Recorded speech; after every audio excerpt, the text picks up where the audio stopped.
Bonjour, c'est Cryptolyse. On va parler aujourd'hui de ICX, donc la crypto-monnaie de la blockchain Icon. Donc Icon, c'est une blockchain de niveau 1 qui a pour vocation d'être une troisième génération de blockchain, donc une blockchain d'interopérabilité. Le but principalement de cette blockchain, c'est de relier les autres blockchains entre elles. On retrouve cette schématique dans quand même un certain nombre d'acteurs à l'heure actuelle. Icon reste quand même un petit peu, plus caché en tout cas que d'autres comme, par exemple Cosmos ou NIR qui font, justement qui ont un peu la même, schématique mais fonctionnent totalement différemment et ce qui est important à comprendre, c'est que Icon a quand même une grosse adoption au niveau de la Corée du Sud et notamment de Samsung, comme on peut le voir là en front page directement ou dans leurs partenaires. Ils ont vraiment une vocation à essayer de s'instaurer, en tout cas en Asie majoritairement et dans le monde entier.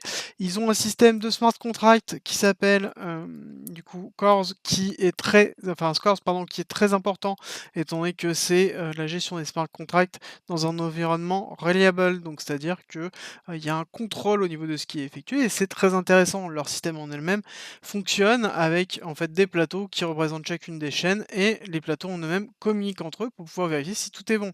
On est sur quelque chose qui est très rapide avec 1300 transactions par seconde, avec 2 secondes de confirmation, directement. Donc du coup, on est sur quelque chose qui technologiquement, est conforme à ce qu'on peut attendre en 2022 d'une blockchain, d'interopérabilité. Pour moi, les éléments importants, c'est aussi les tokens. Actuellement, on est, à 700 millions en circulation, 800 millions dans la totalité et c'est, sous forme d'inflation. On n'oublie pas qu'il y a tout un système de gouvernance qui est lié avec du stacking, donc des rewards, environ 10 et donc du coup, on va avoir une génération de tokens qui va se faire au fur et à mesure. Pour moi, le point important, c'est cette news. Il y a de l'incentive, notamment 200 millions de dollars qui ont été, promis pour de l'incentive pour tout ce qui est, travail autour de l'interopérabilité et donc du coup, leur but, il est clair, c'est que 2022 soit l'année, justement où Icon va avoir une mass adoption sur le Blockchain Transmission Protocol, d'accord?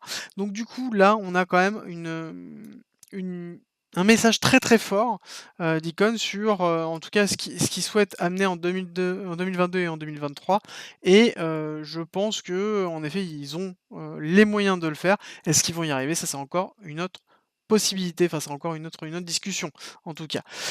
Discussion d'ailleurs qu'on pourrait avoir, samedi à 18h, stream, donc n'hésitez pas à me rejoindre pour aborder les différents, questions, voilà, n'hésitez pas. On va faire un petit peu, d'analyse en live, de questions-réponses, de discussions toujours autour du trading de la blockchain, et de tout ce qui tourne autour.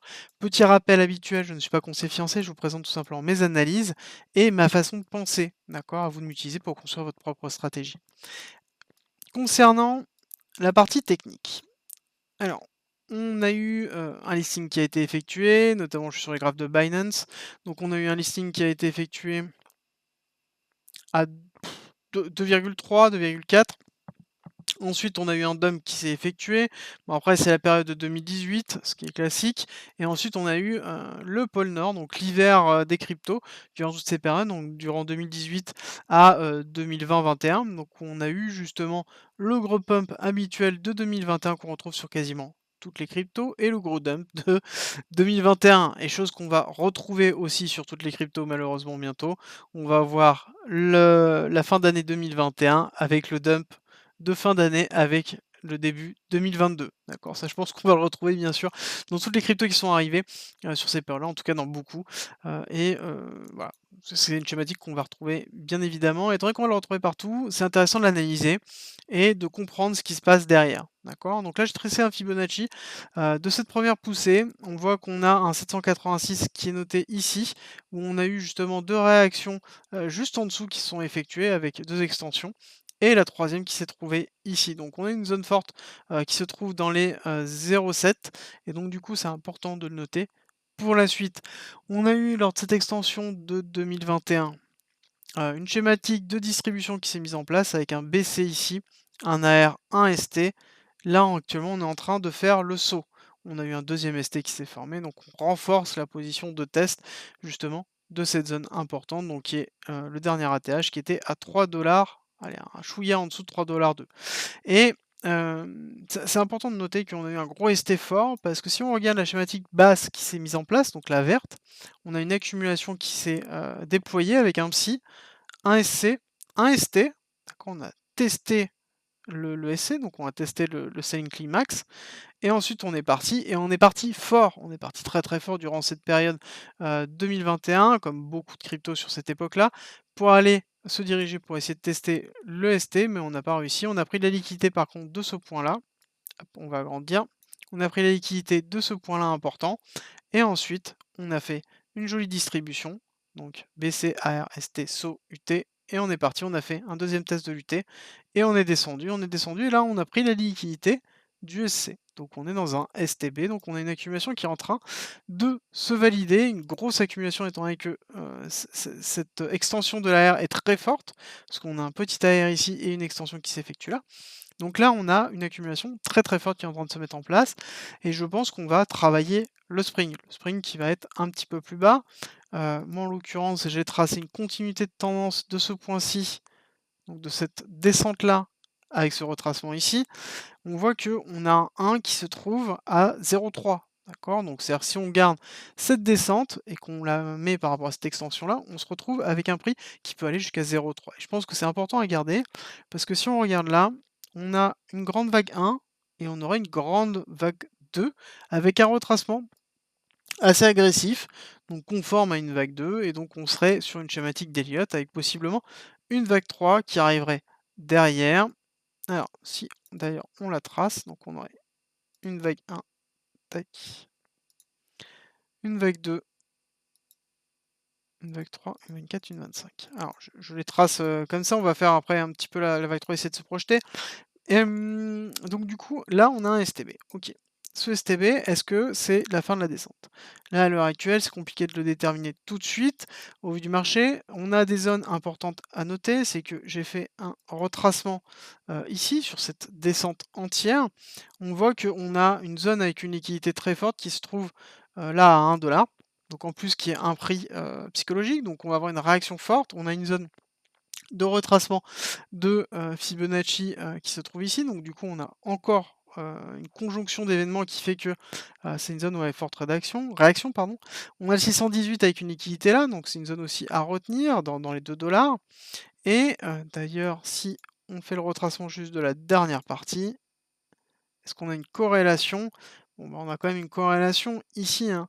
On a encore une nouvelle zone qui se rajoute. Alors, on va essayer juste de la décaler. Hop, voilà. Donc là, on voit que on va juste bien mettre, voilà. On voit que là, on a quand même une zone de corrélation très, très forte, d'accord? Donc là, on sait qu'on va avoir une réaction, très forte sur ce prix-là et donc c'est logique que là, en l'occurrence, pour moi, si jamais on retrace, on va faire un stop là et on peut continuer à faire, directement le spring. Donc on attend le spring potentiellement, moi, dans cette zone-là et si je dois définir une spot zone, donc une zone sur laquelle on peut faire une entrée en DCA doucement. Donc si vous ne savez pas ce qu'est la spot zone ou les entrées en DCA chez moi, n'hésitez pas à passer sur le Discord, il y a plein d'informations et n'hésitez pas à poser les questions, tout le monde vous répondra. Alors, sur cette spot zone, on peut dire qu'on peut commencer à partir du moment où on check le STB. Donc globalement, on peut commencer à rentrer en DCA tranquillement sur du 0,58 à potentiellement un petit peu plus bas. On peut même descendre un peu plus, hein, pourquoi pas, aller chercher un 0,25. En l'occurrence, ça peut être intéressant. Mais il est essentiel de croire au projet. D'accord. Le fondamental, la technique nous montre que là actuellement on a une zone qui est très intéressante, qu'on va potentiellement faire une vague 3. Une vague 3 d'ailleurs si on se projette sur cette vague 3 avec une prolongation, on arrive avec la schématique qu'on s'est dit, voilà, on pourrait y avoir une vague 3 quand même à 5 $, hein, d'accord? Donc c'est quelque chose qui est quand même assez conséquent, mais derrière, il faut impérativement que le fondamental suive pour pouvoir se projeter là-dessus. Donc il va falloir surveiller comment se passe l'année 2022. Si vous me suivez, en stream et que vous m'avez déjà écouté ou que vous me parlez sur le Discord, vous savez que moi, en tout cas pour 2022, les projets que je vais suivre et sur lesquels je vais tenir, ça va être les projets d'interopérabilité et des projets d'unification de la blockchain. Pour moi, c'est vraiment essentiel. Les layers 2 aussi ont un rôle important à faire, mais globalement pour moi ça va être vraiment, essentiel là-dessus. Est-ce que Akon va être, un des leaders dessus? Ça va être à déterminer. On a quand même des gros acteurs qui se trouvent, actuellement dessus. On a, beaucoup de blockchains qui commencent à émerger. C'est vrai que là on a un projet qui est un peu ancien, en tout cas, qui a mis du temps à se développer, mais qui du coup est bien développé. On a, un hébergement qui est majoritairement en Corée du Sud. C'est un projet coréen qui a le soutien de Samsung, qui a le soutien, notamment de son pays, en tout cas partiellement, même si malheureusement, voilà, il y a certaines lois qui commencent à arriver. Bon, ça n'empêche, on va pas ouvrir le débat là, mais voilà.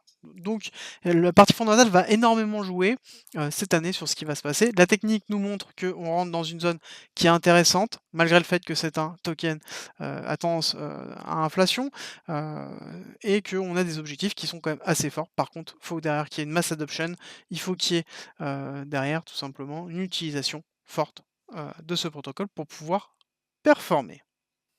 Merci d'être resté avec moi jusqu'au bout. Abonne-toi, partage si tu as aimé et rejoins-nous sur Discord.